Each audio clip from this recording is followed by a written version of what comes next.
Hi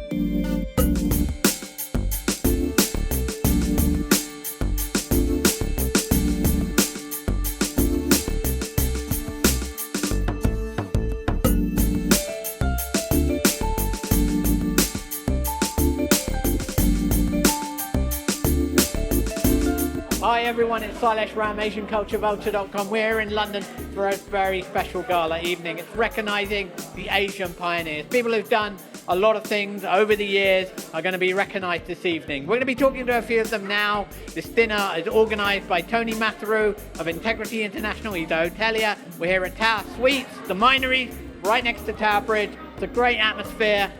Let's go and find out who's here.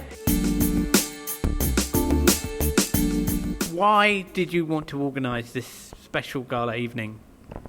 Well, the thought process was some time ago. It was about a year and a half ago when we thought there should be a gala dinner to recognise a number of different things, but basically the achievements and the endeavours of those people who were pioneers, who had done so much for London, for their businesses, for academia, for music, for the media, for philanthropy. They'd contributed and without reward. In fact, they didn't seek any reward. They were just happy that they were given the opportunity to progress and to prosper, which they did. And they lit the fires and they enabled us to be able to progress and prosper after them. And nobody gave them recognition in those days. They didn't seek it. They didn't necessarily want it when it was given. They were humble. But I think now is the time to give them due recognition. And the Asian community has done so well, typically, without expressing that. So now's the time to say that. I've actually been invited by the brilliant Richie Mehta. I think he's an absolute talent who managed to cross, by their brilliance in storytelling, any language barriers, any cultural barriers. He's a bridge, isn't he? Do you have any exciting projects you can share with us that you're working on right now? Well, my main program is on the BBC World Service. It's called the Arts Hour. And a few times a year we do the Arts Hour on tour. So, for example, we were in Bangkok a little earlier this year. I'm off to Rome at the beginning of November, so that's our next one.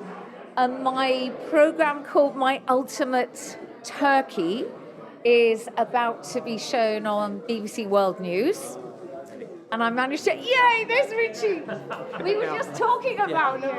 You're going to have a very party. This is the hero. I just called you a bridge between cultures. Oh my God. How did you guys two meet? I interviewed him. Yes. But I'd been a fan of his work before that. It was one of the best interviews of my life. I'm still relatively new to this community here, but as you know, the diaspora is the diaspora wherever it is, whether it's Toronto or here. Do you find it easy to plug into that, having come from Canada? Yeah, of course. It's almost like finding your community to latch onto. And then from the art standpoint, from the film standpoint, it's a very robust environment. My first trip to London 20 years ago was to bring a short film to London Film Festival, which was this week, 20 years ago. In fact, I met Tony at that time, 20 years ago. So my entry into this world has been films and South Asian. And so to me, if there's a chance to celebrate it and to shine a spotlight on it, I wouldn't miss it. And what are you working on now? You had great success with Delhi Crime. It's continuing in its series. Are you still involved in that?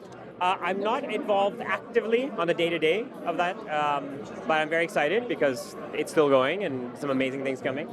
And I have my own project, which I can't talk to you about yet, but I will very soon. Because and will it? Are you talking about something this year, or will it be coming out next year? It would be next year. It would be finished next year.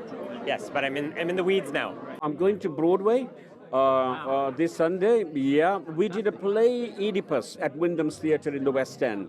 It was a big success. The tickets were £300 a seat. Anyway, we're going to New York, Broadway, and Wagner Johnson's production company, and we're at Studio 54. Apparently, it's an iconic place. I think Broadway, it will be fun. Someone coming from a small town in Gujarat in India, landing here in 72, starting acting in 1980, and now at the age of 69, I'll be celebrating my birthday on 7th of Feb, just the day before we close in New York. So tell us a little bit more about Oedipus. It's a Greek tragedy. It's a Sophocles who wrote it long, long ago. And also the thing is that Oedipus, he's just about to announce his, it's an election time, and in the play he's won. And I think in New York it's happening now. The mayoral election's happening now. So right now people are seeing our posters thinking, who's this guy, Oedipus? Is he also part of the mayor election?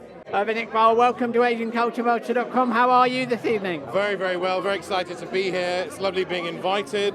Lovely being part of the business community, because I think the business community has a lot of connections, good relationships with the arts, with theatre. So there's good synergies there, I think.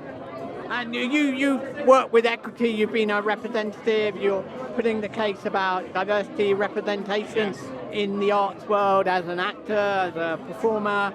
How is that? How do you assess that right now?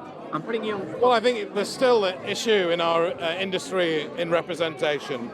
The policies from a lot of the theatre organisations and arts organisations is that they should be representing society, but I don't see that today.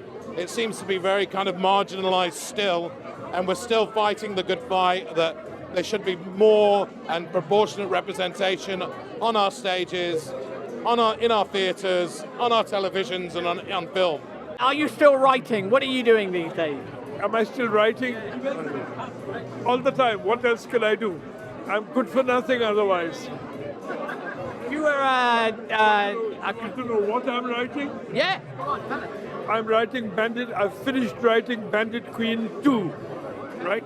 The sequel to Bandit Queen 1. I have a novel coming out now called Tibetan Gospel, right? It's a kind of thriller. It's a kind of Da Vinci Code stuff. When I quit Channel 4, the reason after 15 years I finished with Channel 4, I thought everybody who started after me is overtaking me in writing, like Hanif Qureshi and Salman Rushdie. They started after me and they overtook me. So I said I must go back to my computer and start writing.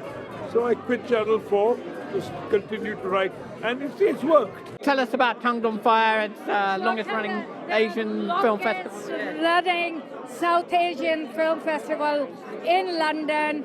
We are a charity now, and we do out-of-the-box films. And of course, we do lots of Indian films. But for me, what it is about British Asian talent, is to encourage British Asian. And what really sticks in your memory, having done Tongued of Fire for 20 plus years, I don't think it's 21 or 22 or 23, I don't. So we are into our 28th year. And for all these years, there has been amazing films, fantastic guests, like the 4 Bachchans together. And it's been an amazing journey. And thank you for supporting it. Well, it's a really important dinner because it's celebrating so many different people across the Asian network who've contributed in business, medicine, finance. I've just had some inside gossip about what might be happening within the Labour Party. So, yeah, it's a whole different world. And I think what's really important is there's so much doom and gloom at the moment. It's really important to celebrate successes, celebrate triumphs, even if they're just quiet personal triumphs in the spheres of charity or filmmaking. It's really inspiring. And what are you up to creatively? I imagine you're still writing because one of your books is set in India. That's how we first came across you. That is right. So my novel that's set in India is called Invisible Threads, and the screenplay for it is being worked on at the moment with a slightly different title to much more eye-catching title. So I'm very excited about that. Welcome to AsianCultureVulture.com. How are you? It's wonderful. I'm feeling so great. And what brings you to this dinner tonight? No, this is a strong networking, bringing the communities together, people from the different walks of life, come and plan it for the future. What best we can do to build our communities and the society in general for the betterment of the incoming communities and the next generation. And what are you doing? Are you kind of retired now? What's your life like? I'm not mentally retired, and I don't think people want me to retire. I always say that I am retired from the parliament, but I'm not tired yet. So I will carry on working for the betterment of the community, and certainly coming and meeting everybody, my old friends, and making the new ones. Now, tell us, as a publisher, why are you here? No, I just want to congratulate the Asian community, especially from African Asians, and I'm supporting Tony in this initiative. Also, I want to promote my new publication. It's a London Daily. It's a digital publication. It's a traditional print plus a daily digital. And one more project is there, that is London Economic Forum. So we are organizing a mega event in coming October 14 and 15 at City of London. I've been at the forefront of the explosion of the growth of the Asian media scene here in the UK and abroad. And we've got a vibrant community, we've got such amazing creatives, amazing technologists, and it's all good to contribute to the UK economy. So the creative and media sectors are the sixth most significant sector within the UK economy. We're the unsung hero, but hey, you know, there are lots of us Asians trying to make a difference. And you'll be doing this again? This is the first time you've done it. Do you think it'll be an annual event now? I hope so. Yeah, I hope so. If the response from it is that we should do it again, then I will. There will be some research that we're conducting, and out of that research, it will tell us just what kind of productivity, what kind of contribution that the Asian community has made, particularly in business. We couldn't, necessarily measure everything, but particularly Asian businesses and the contribution they've made in tax and employment, which sectors they mostly represent, and the difficulties, I think, that the Asian community, particularly in London, is now facing. And I don't think that that's been articulated well, but it needs to be, and we need to express a voice.